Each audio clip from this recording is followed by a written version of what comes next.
इज़ा lump तस्तही फफ़अल मा शित, जब तेरे अंदर से शर्म निकल जाएगी तो तेरे दिल में जो आएगा वो तू करेगा और करेगी, कोई परवाह नहीं होगी। ये हो रहा है आज, ये हो रहा है आज। हजरत मोहम्मदुर रसूलुल्लाह सल्लल्लाहु अलैहि वसल्लम घर में बैठे हुए हैं, लेटे हुए हैं। अबू बकर आए, हजरत आयशा ने दरवाजा खोला, अबू बकर नबी के पास बैठ गए।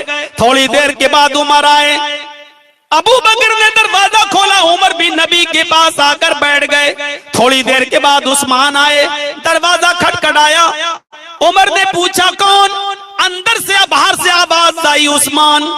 अल्लाह के नबी ने कहा उस्मान है? रुक जाओ रुक जाओ रुक जाओ, अभी उनको अंदर ना बुलाओ।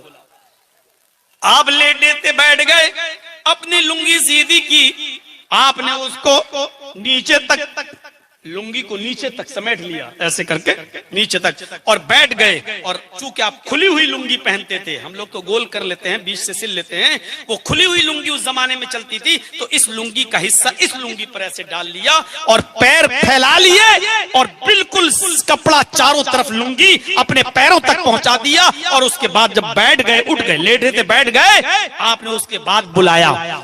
तीनों लोग गुफ्तगू करके जब चले गए तो हजरत आयशा ने कहा अल्लाह के नबी, मेरे बाप आए तो आप लेटे रहे, उमर आए तो आप लेटे रहे, और जब उस्मान आए तो आपने उनको अंदर आने की इजाजत नहीं दी। आप पहले बैठ गए, आपने अपनी लुंगी को संभाल लिया, पैर अच्छी तरीके से छिपा लिए, लुंगी का यह किनारा इस हिस्से पर डाल लिया और संभल कर बैठ गए। ऐसा क्यों? उस्मान में ऐसा क्या था? अल्लाह के नबी फरमाते हैं कि आयशा तुम नहीं जान कौन सी हस्ती है, उस्मान वो शख्सियत है, उस्मान वो हस्ती है, जब ये घर से बाहर निकलती है तो आसमान के फरिश्ते भी उस्मान से हया करते हैं, आसमान के फरिश्ते भी उस्मान से शर्माते हैं, आसमान के फरिश्ते भी उस्मान से हया करते हैं। जब फरिश्ते उस्मान से शर्माते हैं तो मैं उस्मान से हया क्यों ना करूं? हया करना मर्द का भी काम है, बेशर्मी और बेहयाई फैलाना मेरे भाइयों, ये न मर्द को सेवा देता है न औरत को सेवा देता है। अल्लाह के रसूल ने कहा कि उस्मान वो हस्ती है कि जिसको देखकर आसमान के फरिश्ते भी हया करते हैं, तो मैं क्यों ना हया करूं?